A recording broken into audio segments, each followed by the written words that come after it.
Hey, hier ist Dr. Banana. Heute will ich ein Video darüber machen, und zwar über einen Arzt, den ich ganz gut finde. Und der ist ziemlich Mainstream. Also der ist bei TED-Med. Das Video, was ich jetzt gleich reinschneide, das ist von TED-Med. Und TED-Med lässt nur Ärzte zu, ne, die peer-reviewed sind, also die in Fachjournalen richtig gut publiziert sind und die wirklich die Wahrheit sprechen und wirklich, also top-notch Scientists sind, also die Besten der Besten. Also TED-Med lässt da nicht einfach irgendjemanden reden oder so, sondern die haben eigene Komitees, wo die wirklich nur die Besten der Besten an Wissenschaftlern reden lassen, und bei TED-Med halt immer Ärzte. Und ja, und auf jeden Fall, ich will euch kurz mal erzählen, weil das Ganze wird auf Englisch sein, was er ungefähr erzählt. Und zwar, der ist nach Hawaii gezogen, und in Hawaii, also vorher wollte er halt Arzt werden. Deswegen, also vor allen Dingen dadurch, dass er die ganze Zeit halt diese Sendungen als Teenager und sowas gesehen hat, wo die Ärzte so vielen Leuten helfen und diese ganzen Daily Soaps und sowas und so. Und der wollte halt unbedingt so ein Menschenhelfer werden. Vor allen Dingen, weil in seiner Familie und in seinem Umfeld auch ein paar krank wurden, und er wollte unbedingt diesen Leuten helfen. Also ist er zur Medical School, ne, hat er super gut abgeschlossen, also 1er, 1er, 1er, 1A, ne, komplett, also war einer der besten Mediziner, ne, hat auch dann in seiner praktischen Ausbildung, ne, hat er unter den besten Pharmazie Leuten hat er gelernt und sowas, also hat auf einer super guten Universität, mir fällt jetzt gerade nicht mehr ein welche, aber ich habe es nachgegoogelt und es ist eine der besten für Medizin, hat er gelernt und sowas, ne. Und dann ist er nach Hawaii gezogen und wollte da halt seine Praxis aufmachen, also direkt so Riesenpraxis und voll geil, und richtig viel Geld schon für die Praxis investiert und sowas, ne. Und das war sein Lebenstraum, in Hawaii zu sein und einer der besten Ärzte der Welt zu sein. Und dann kam der Hammer. Er hat gemerkt, er hat sich die besten Medikamente kommen lassen, ne, herfliegen lassen, die es überhaupt auf dem Markt gab und so, weil mit den normalen hat er die Leute schon mal nicht richtig gesund gekriegt. Dann die Besten der Besten der Besten bestellt, ne? Und hier geht es jetzt auch wieder um Autoimmunkrankheiten wie alle möglichen anderen Krankheiten. Und es hat nicht wirklich so gefruchtet, es hat nicht so geholfen. Er hat jetzt gedacht, oh, wenn ich jetzt dem Patienten dieses Medikament gebe, ne, so wird es ja auch umworben, so habe ich das in der Ausbildung gelernt und so, dann müsste es doch dem Patienten voll gut gehen. Ne? Und ihm kam immer mehr, ne, dass das einfach nicht stimmt, also dass dem Patienten leicht besser ging und dann auch wieder doll schlechter. Und dass sie auch immer kranker wurden, auch über die Zeit so, wo er sie betreut hat, ne, auch mit anderen Krankheiten und so. Und das hat er halt gesehen und gesehen und gesehen. Und ich wette, hier gucken auch Ärzte zu, ne? Das kennt ihr garantiert auch aus der Praxis. Wenn ihr jemanden über mehrere Jahre betreut, ne, der schon eine chronische Krankheit hat, ne, hat er meistens eher 2 als gar keine danach. Ne?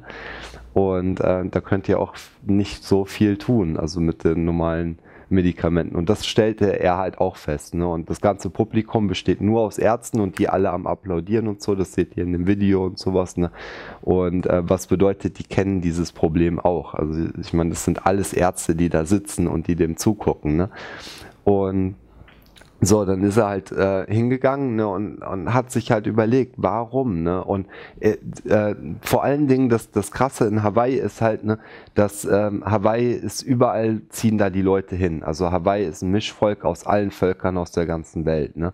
Und die dahin ziehen, ne, kommen viel aus Kulturen, wo man gar kein Milchprodukte, gar kein Fleisch, also einfach vegan lebt, ne?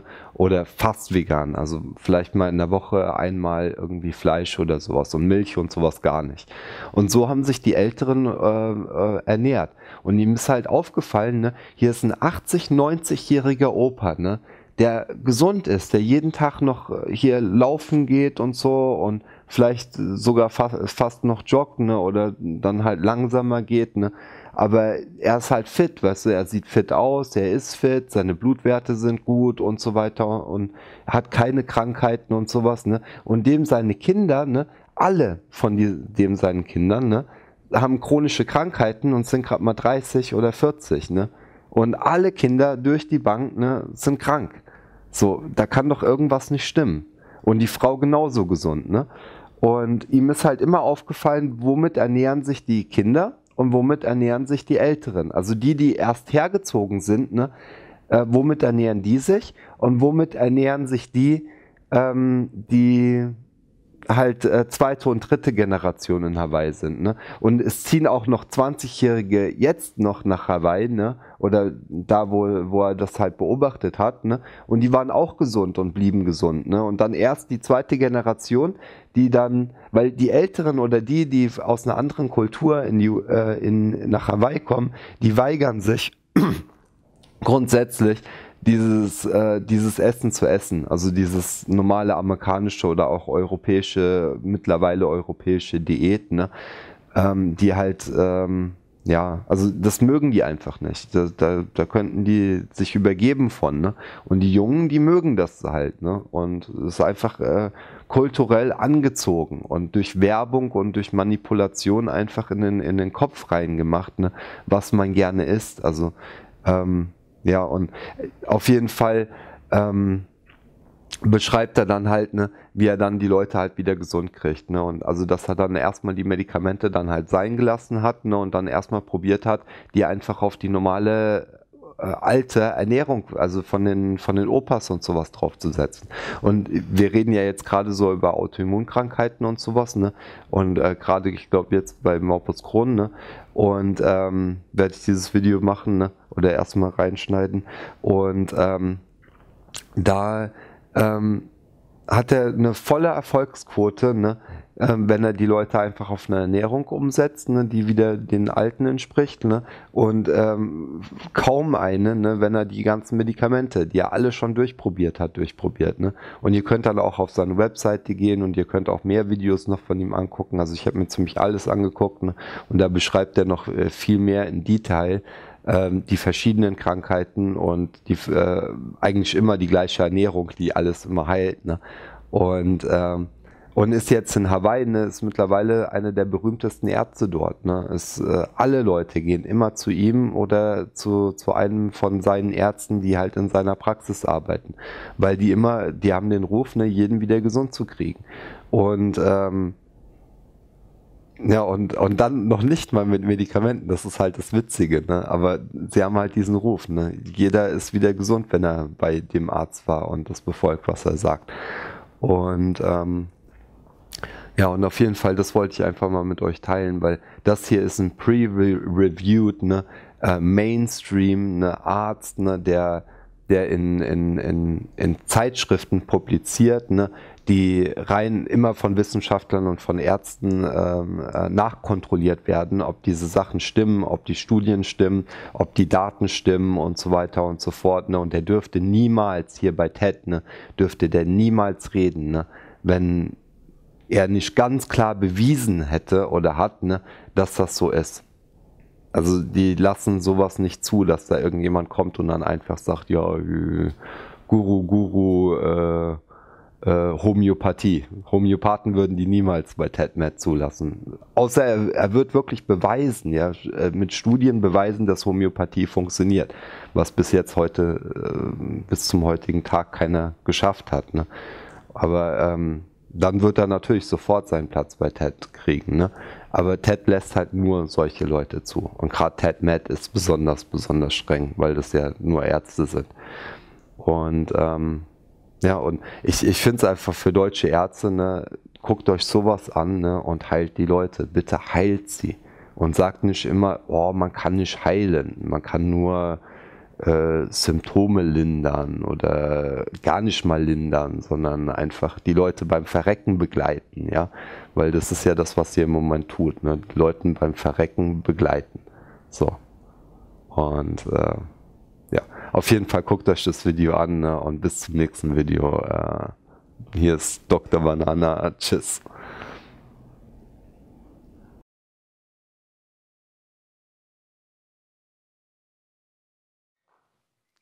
Starch. Yeah, it's starch, you know, rice, corn, potatoes, sweet potatoes. It's starch that has healed thousands of my patients.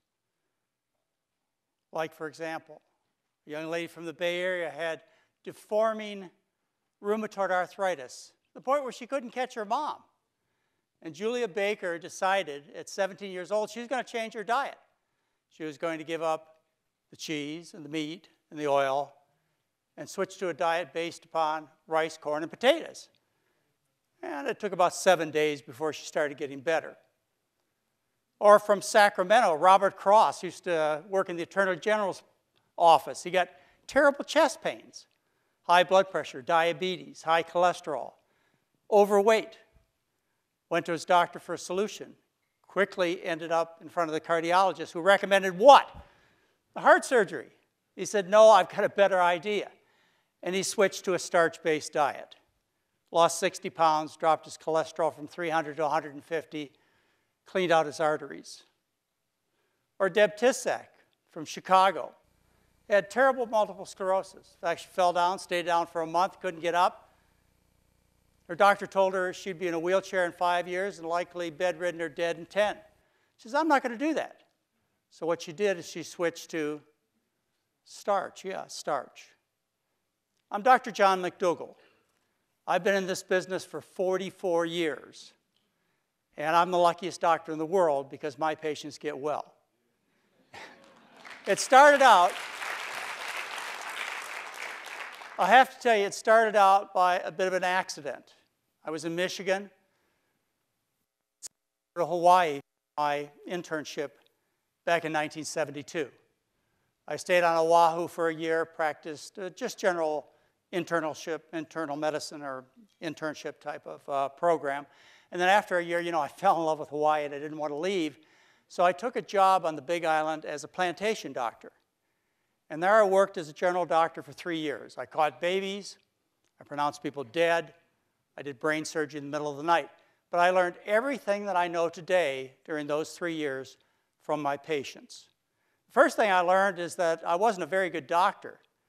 I thought I was going to make all these miraculous cures. I mean, I watched Ben Casey, Dr. Kildare, Marcus Welby. I knew what a real doctor did. And I went into this general practice on the Big Island of Hawaii, and I started taking care of these 5,000 sugar plantation patients. And I gave them the best pills I could find.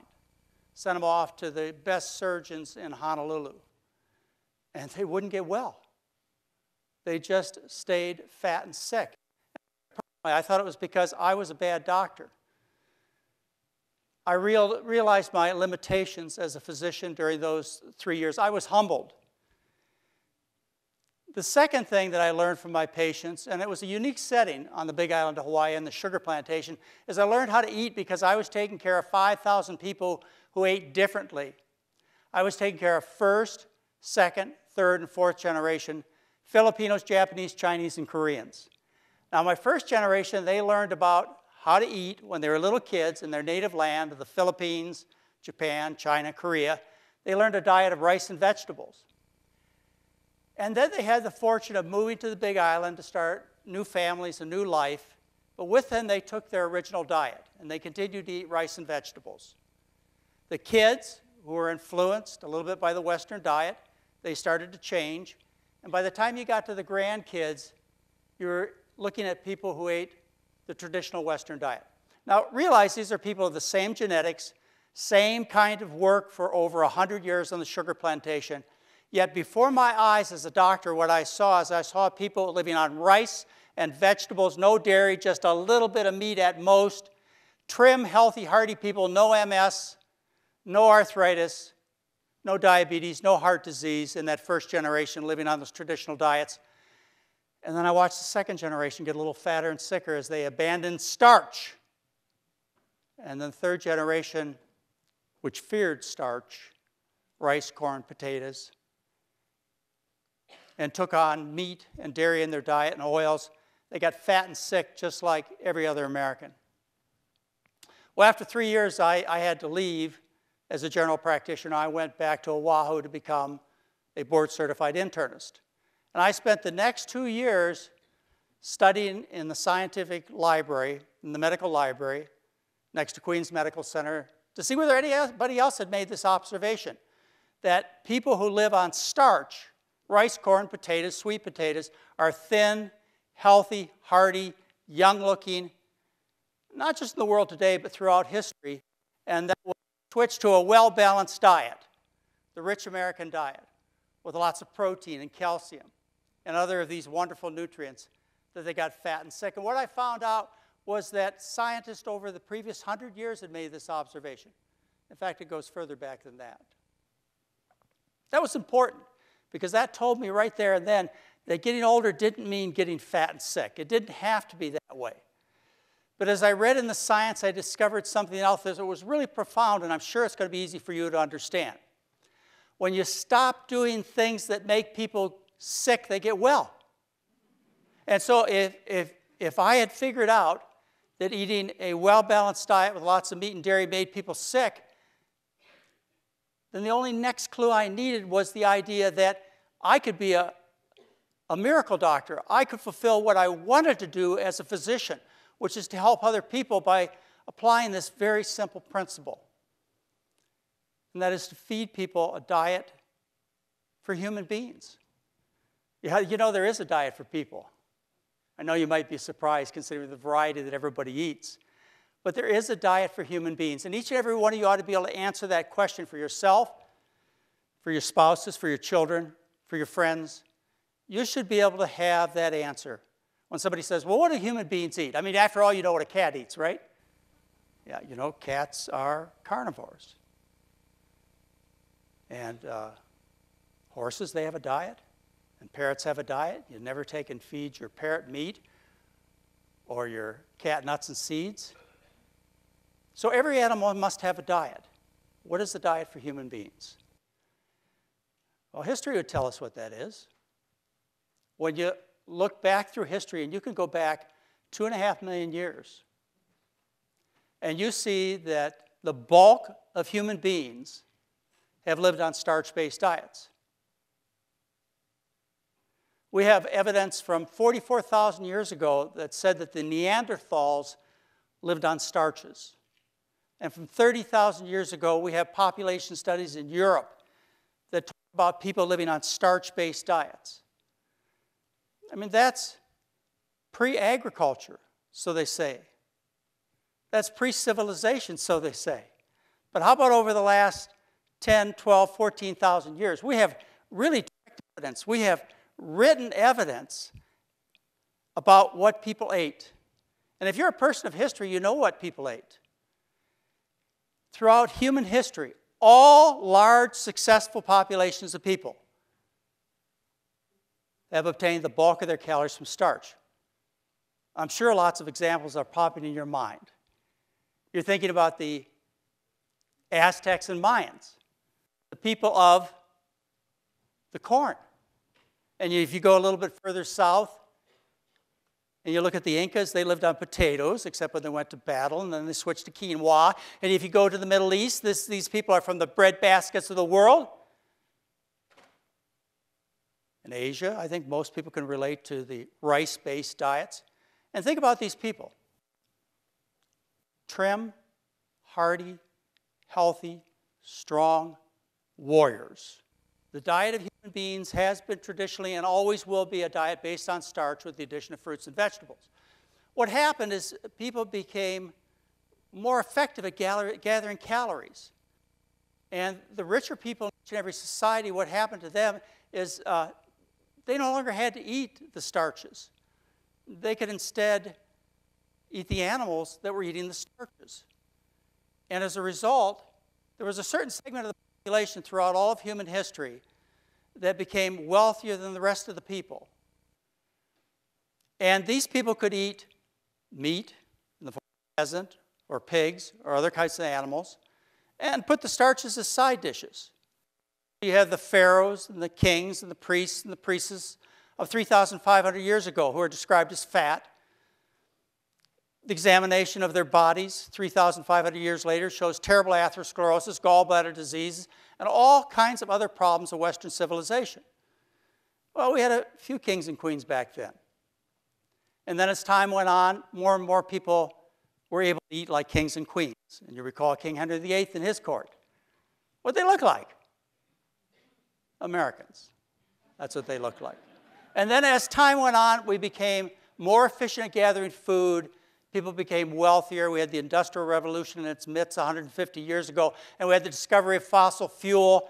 And as a consequence, almost everybody in Western society could eat like kings and queens. And what's the result? Can't you see it? Can't you see it? When people abandon their starch-based diets of rice and corn and potatoes with the addition of fruits and vegetables, instead they eat the food of royalty, as people do in Western society, what would you expect? That you'd have people that look like kings and queens and are sick with diabetes and heart disease and cancer and multiple sclerosis. Anyway, that's the setting of the country today. The statistics are very familiar to you, I'm sure. We live in a society where people are fat and sick. And not just the adults, but the children too. 30% of the kids are overweight. Not only are they overweight, but deep under their skin is a lot of sickness.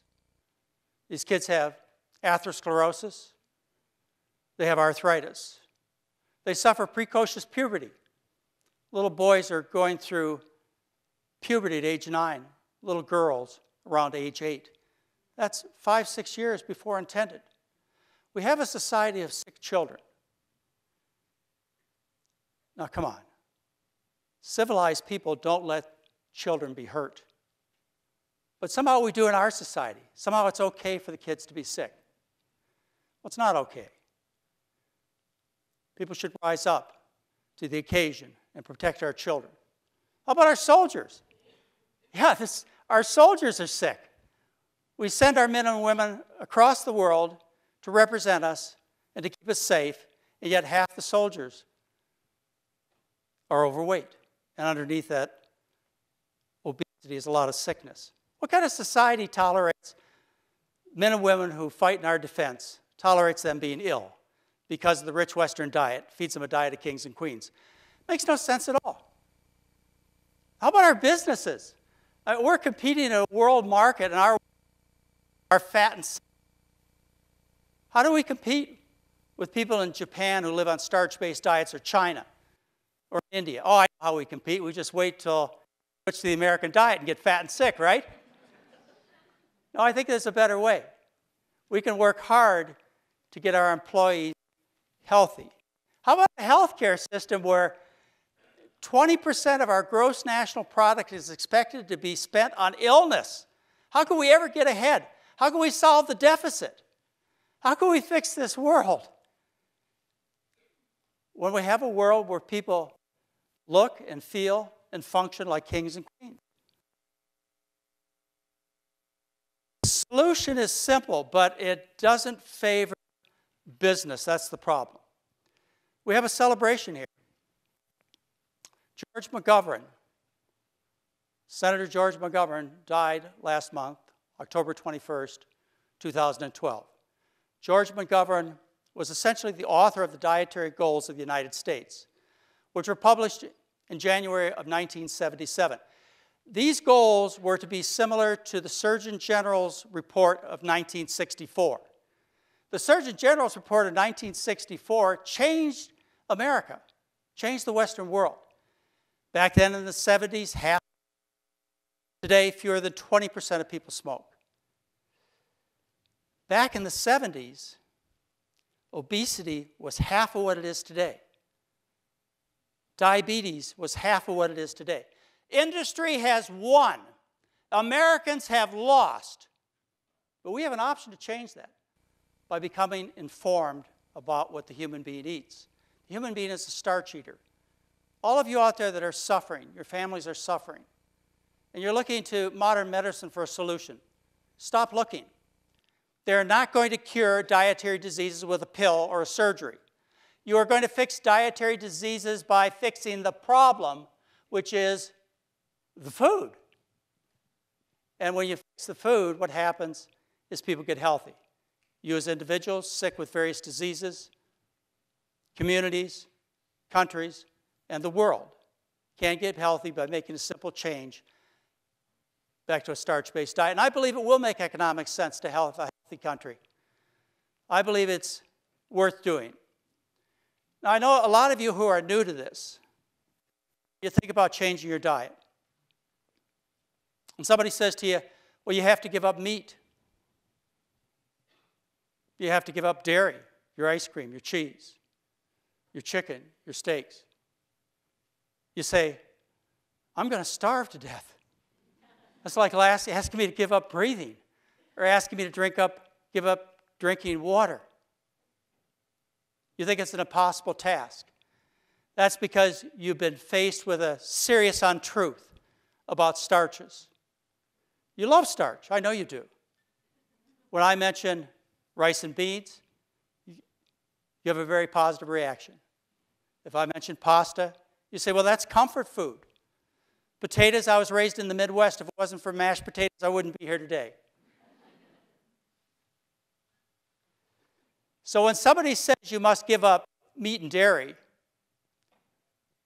and they fail to finish the sentence, what you need to do instead is you need to live on starch, on oatmeal for breakfast, hash brown potatoes. For lunch, you need to have bean soup, pea soup, lentil soup. For dinner, you have bean burritos, pasta marinara sauce, mushu vegetables, and rice. You say, I can do that. Well, of course you love those foods. This is the kind of education that we need. We need a new dietary goals for the United States. We need a government that will stand up and tell the truth to the people. We need a society that will not tolerate uncivilized behavior like letting our children be sick and our military be sick and our poor people be sick and our workers be sick because of the diet of kings and queens. And once we know that, we can change it, can't we? We can make a difference. Thank you very much.